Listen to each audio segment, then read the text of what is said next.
Welcome back to Safe Space. Our previous questions for this episode can be found here. Okay. Yeah, I think I certainly resonate with what both of you has mentioned. Eugene, you mentioned about the gentleman and talk about my job, and I think in my introduction that was what I was alluding to. Could we human rights people have two documents that we refer to? One is the Bible and the other is the UN HDR. Universal Declaration of Human Rights. Can we say, my life, my normal, everyday life is the Word of God lah, but for my job, the document is the UNHDR. So I think now we're trying to see, can my faith actually inform and actually enrich my work in the human rights sphere? Even of course, the UNHDR is a very good document, but I think we're trying to say here that the gospel is also sufficient to inform what our personal lives should look like, but also as well the society life. And I think, Datuk, I've certainly come across, that passage in Luke 4, in which some Christians call it the Jesus Manifesto. I've come, the Spirit of the Lord has come upon me so that I can preach good news to the poor. And I think when I was young in church, like, what does it mean poor? Oh, it means you are poor as well, Do you feel poor? Do you feel like, you're spiritually poor. Are you spiritually poor? God is there for you as well. I think it extends to those who do feel spiritually poor, but it doesn't exclude those, or it doesn't have the allegorical meaning that, it is spiritual and not those who are materially poor. And I think the same treatment goes to the Beatitudes. Blessed are those who are poor in spirit. And also blessed are those who fight, who hunger for righteousness and justice. And I've heard, actually the righteousness and justice doesn't mean the society. It actually means righteousness. Your personal righteousness. With God.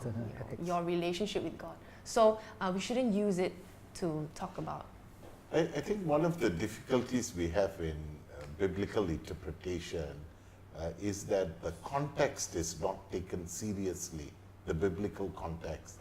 The period in which Jesus came was actually imperial Rome ruled, and the Jewish community, the nation of Israel in that sense, were actually under foreign occupation, and the reality of prisoners who might be victimized for various other unjust taxation, brutality, and all that kind. So in that context, when the hearer of the words of Jesus sees it, it comes as messages of hope to them, of freedom, also from political oppression of that time. But we have sort of, because we are coming from a middle class perspective now, or from an affluent situation, or from a theological interpretation that dichotomizes spiritual and non-spiritual, secular and sacred, these kind of breakups, which then affects, and I think this is where theology has to be redone. The reading of theology or understanding of religion, and to engage without losing the substance of faith.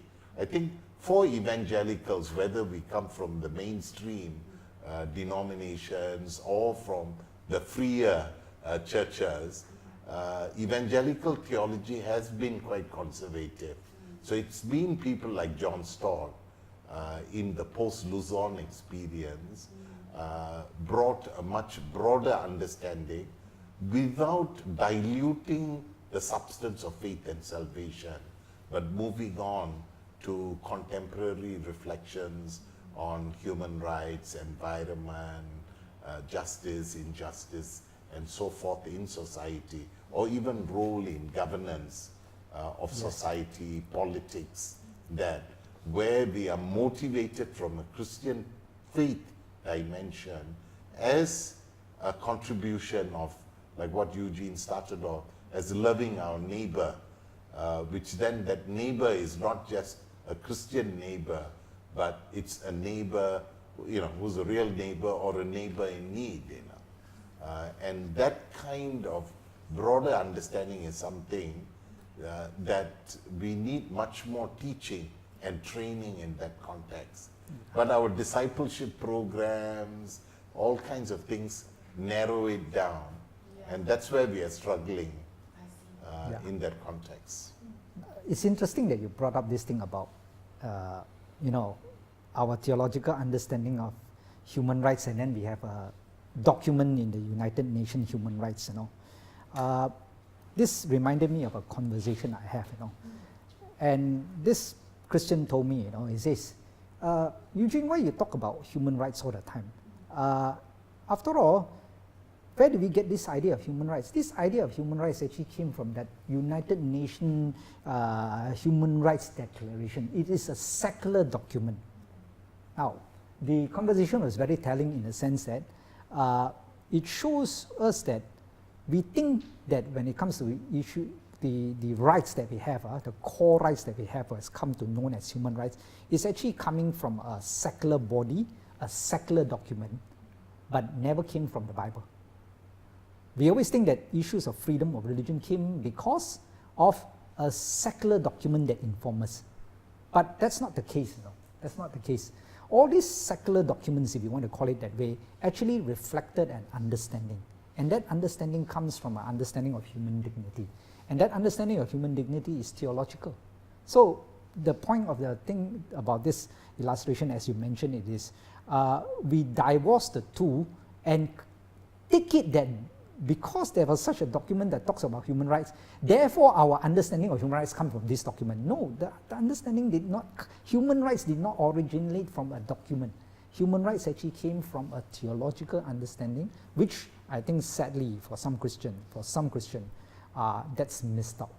That's missed out. So I just want to bring a very practical example of something that has happened, but it reflects a problem. And this is where I think that with discipleship, I would agree with what Denison said.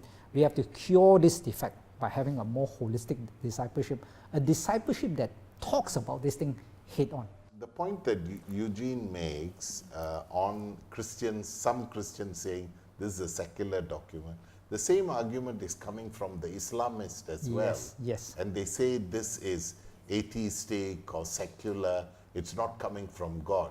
And that in itself is wrong, because the idea of dignity and rights is coming from the creation passage. Yes. So if we take a theistic perspective of creation, centered on God and creation and dignity and rights of the person created in the image of God, that's reflected in the UDHR. The document. Yeah. Yes. I think the difficulty there is sexuality rights, yes, and a few other areas where people would feel conservative understanding of sexuality or the rights attained to abortion or these areas, then those are areas that one can look at. But to then see, okay, if these are biblical or theological or faith understanding, is it contradictory to other documents that come? Because it's also inspired, and I think Eugene as well knows that the personalities who were involved in the drafting committee had very strong theistic and God-fearing understanding, because it came in the context of the abuses of the First and Second World War, and that humanity as a whole felt that no other human being should be treated in this way, and that governments will ensure that they will not dehumanize people. And that's actually coming from anyone who has any sense of belief in God.